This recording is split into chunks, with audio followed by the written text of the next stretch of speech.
Texto apócrifo, A Vingança do Salvador, do capítulo 1 ao capítulo 7. O imperador Tibério César declarou Jesus Cristo inocente após ser entregue pelos judeus.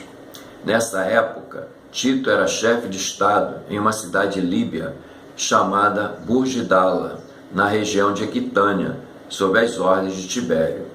Tito tinha uma chaga na parte direita do nariz até o olho, originada por um câncer. Naquele tempo, saiu da Judéia um ismaelita que ia por todos os confins da terra, chamado de Natã. Natã foi enviado ao imperador Tibério, sendo portador de um tratado que havia feito entre a Judéia e a cidade de Roma. Tibério estava cheio de doenças, como úlceras, febres altíssimas e vários sintomas de lepra. Quando Natã se dirigiu para Roma, soprou um forte vento do norte, mudando totalmente sua rota para um porto da Líbia. Tito, ao ver a embarcação chegar, percebeu que vinha da Judéia. O povo ficou admirado ao ver uma embarcação chegar ao porto naquelas condições.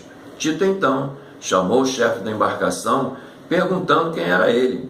Esse responde: eu sou Natã, filho de Naum, de origem ismaelita, e vivo na Judéia, sob o domínio de Pôncio Pilatos. Fui enviado ao imperador romano para lhe entregar um tratado proposto pela Judéia, porém um forte vento me desviou, e eis-me aqui, em uma região para mim desconhecida. Tito então diz: vejo que viajas por muitas regiões. Porventura encontrares algum medicamento que possa curar essas feridas e recuperar minha antiga saúde, cobrir-te-ei de favores. Natã responde: Senhor, desconheço o que me solicitas, mas se o Senhor estivesse em Jerusalém há algum tempo, teria encontrado o profeta Emanuel. Então, o significado literal do nome Emanuel, em hebraico, é Deus convosco. Foi Mateus, em 1,23, que, citando Isaías 7,14, deu esse título a Jesus. Então, quando Natã se refere a Emanuel, está falando de Jesus. Continuando a narrativa de Natã. Natã fala que Jesus operou seu primeiro milagre em Canaã, na Galileia, convertendo a água em vinho.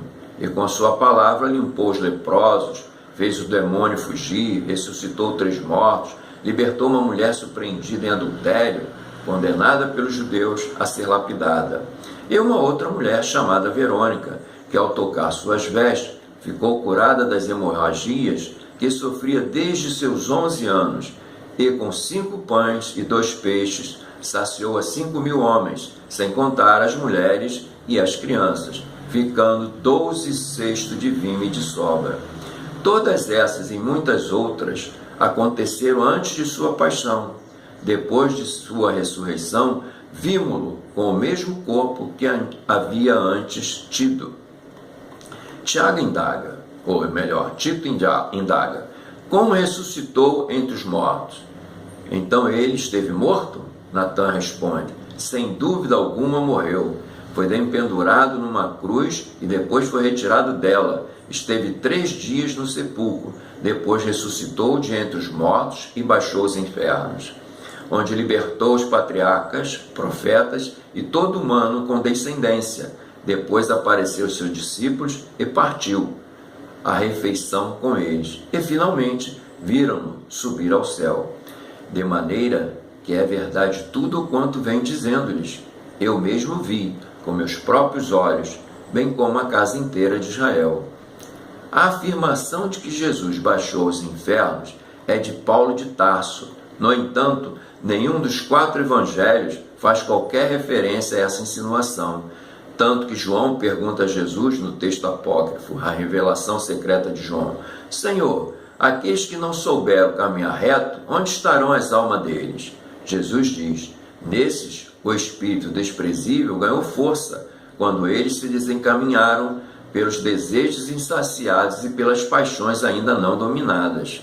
O espírito desprezível atormenta a alma e a atrai para os trabalhos do mal, jogando-a no esquecimento.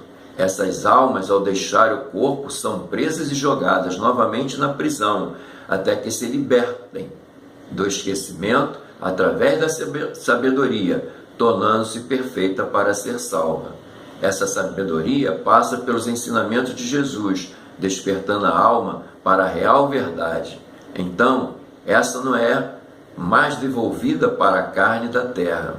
Jesus, quando fala da libertação da alma, não se refere apenas aos judeus mais antigos e aos judeus que se desviaram, e sim a todos que se libertarem do esquecimento através da sabedoria, independente de quem seja e do que professa.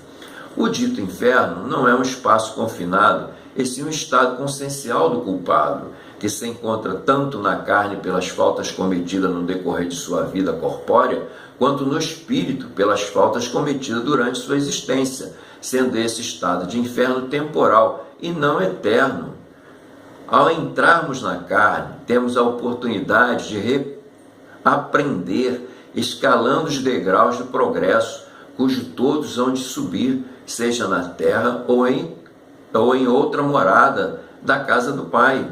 Como pode Jesus ter descido aos infernos, se os infernos não existem nos moldes apregoados pelas teologias, ou seja, um lugar circunscrito e destinado ao sofrimento eterno? E seria um atentado contra a infinita misericórdia de Deus, o Criador de todos os espíritos, e aos quais sempre concede a oportunidade ilimitada de redenção.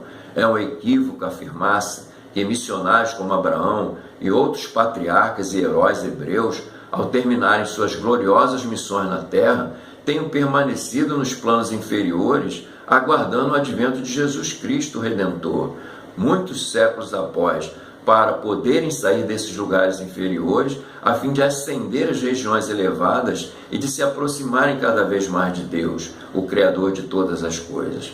Observamos que os textos apócrifos de hoje, desprezados, não foram destituídos de valores aos olhos da Igreja, pois buscaram nesse texto a vingança do Salvador, a crença na descida de Jesus aos infernos, crença imposta a toda a cristandade pelo símbolo do Concílio de Nicéia, e de que não fala nenhum dos evangelhos canônicos. Então Tito exclamou: ai de ti, imperador Tibério, chega de úlceras e cercado de lepra, que haveres cometido um escândalo durante o teu reinado, por haveres promulgado algumas leis da Judéia, terra natal de nosso Senhor Jesus Cristo, as quais serviram para prender o rei e matar o governador dos povos, sem que o fizesse vir até nós, para que ele limpasse de ti a lepra e a mim me curasse de minha doença. Porque se isto houvesse acontecido diante de meus olhos, com minhas próprias mãos, teria dado a morte aos corpos daqueles judeus e os teria pendurado num pedaço de pau, por terem acabado com meu Senhor, sem que meus olhos fossem dignos de ver o seu rosto.